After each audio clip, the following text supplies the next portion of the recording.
আসসালামু আলাইকুম। আজকে নিয়ে আসছি লোভনীয় রেসিপি। তো এটা বাচ্চাদের মন কাড়বেই। আপনারা চাইলে যখন তখন বানিয়ে নিতে পারেন। হাতে কাছে থাকা উপকরণ দিয়ে এটা বানানো যায়। দেখেন আমি সুন্দরভাবে ডেকোরেশন করেছি। প্রথমে নিয়েছি আমি 2টা বিস্কুট। বিস্কুট নিয়ে আমি এটাকে আমি ব্লেন্ডার করে গুঁড়া করে নিব। একটা চকলেট ফ্লেভার, একটা মিল্ক ফ্লেভারের নিয়েছি। তো প্রথমে আমি মিল্ক ফ্লেভারটা গুঁড়া করে নিব, তারপরে নিব চকলেট ফ্লেভারটা। তো এখানে চকলেট ফ্লেভারটা এটা 2টা দেখেন আমি গুঁড়া করে নিয়েছি। তারপরে এখানে নিয়েছি 1 কাপ দুধ, তারপরে নিয়েছি কর্নফ্লাওয়ার। আমি আগে থেকে চুলা জাল করব না, একটু পরে জাল করব।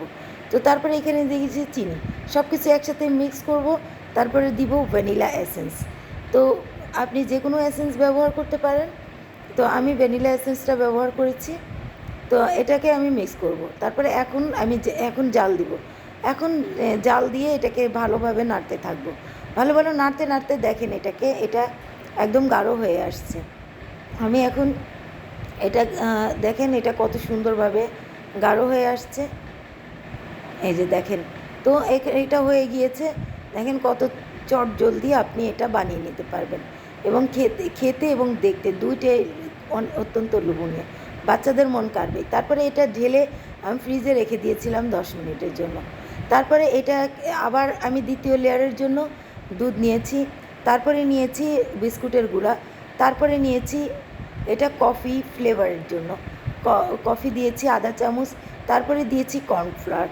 তারপরে এখানে আমি নাড়তে থাকবো, চুলা জ্বালাইনি এখনও। তারপরে দিব 4 চামচ চিনি। আগেও আমি 4 চামচই চিনি দিয়েছি, ওটা দেখানো হয় নাই, এখনও 4 চামচ চিনি দিয়েছি। আপনি চাইলে কম বেশি করতে পারেন, এটা দুধের উপরে নির্ভর করে কতটুকু বানাচ্ছেন।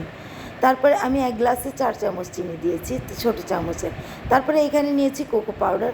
কোকো পাউডারটা দেওয়ার চেষ্টা করবেন, তাহলে চকলেট ফ্লেভারটা স্ট্রং ফ্লেভার আসে। তো তারপরে এখানে আমি নিয়েছি চকলেট ফ্লেভার। আমি চকলেট ফ্লেভার বানাবো, তো চকলেট ফ্লেভারটাই দেওয়ার চেষ্টা করেছি। দেখেন তারপরে এইটাও এখানেও হয়ে গিয়েছে।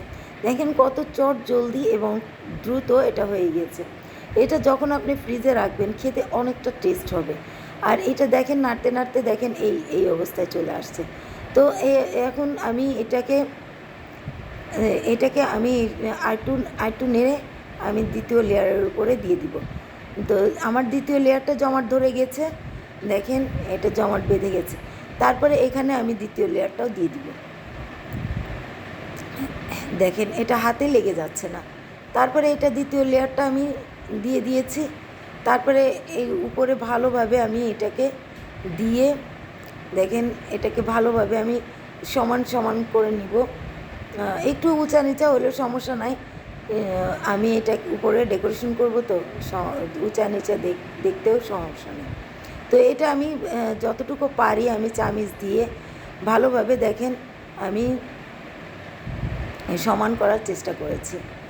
তো যতটুকু পারি আপনি চেষ্টা করবেন সমান করার। তো আমি এখানে এইভাবে চামিচ দিয়ে সমান করে নিয়েছি। তো দেখেন দেখতে কতটা লোভনীয় এবং এগলেস যারা ডিম খায় না তাদের জন্য এটা অনেক ভালো। তো এটা তারপরে এখানে নিয়েছি 2টা ফ্লেভারের যে বিস্কুটের গুঁড়া, ওটা নিয়েছি। তো তারপরে এখানে দেখেন আমি বলে বোঝানো যাবে না, আপনি দেখে নেবেন যে এটা আমি কিভাবে এই ডেকোরেশনটা করছি। তো প্রথমে দিয়েছি আমি সাদা বিস্কুটের গুঁড়া, তারপরে দিয়েছি চকলেট বিস্কুটের গুঁড়া। তো এইভাবে লাইন করে আপনি দিবেন। তো আপনি যেভাবে হোক আপনি যে ইচ্ছা মতন আপনি ডেকোরেশন করতে পারেন। ডেকোরেশনে তো কোনো বাধা নেই। আপনি এখানে সম্পূর্ণ আমার মেয়েও দেখেন আমার সাহায্য করছে। তো এখানে দিয়ে দিয়েছি স্প্রিঙ্কেল। আপনি জেমস দিতে পারেন, এখানে চকলেটের যে চিপসগুলো আছে ওটা দিতে পারেন। আমি এখানে দিয়ে দিয়েছি, এখানে স্প্রিঙ্কেলগুলো দিয়ে দিয়েছি। তো কেমন লাগলো আমার এই রেসিপি? প্লিজ যদি সাবস্ক্রাইব করবেন, আমার পাশে থাকবেন, আমার লাইক দিবেন এবং কমেন্ট করবেন যে এটা কেমন হয়েছে। তো আমি কেটে দেখাচ্ছি। এটা দেখেন কতটা লোভনীয় হয়েছে। আপনি খেলে আপনি বুঝতে পারবেন যে এটা কতটা টেস্টি। তো আল্লাহ হাফিজ।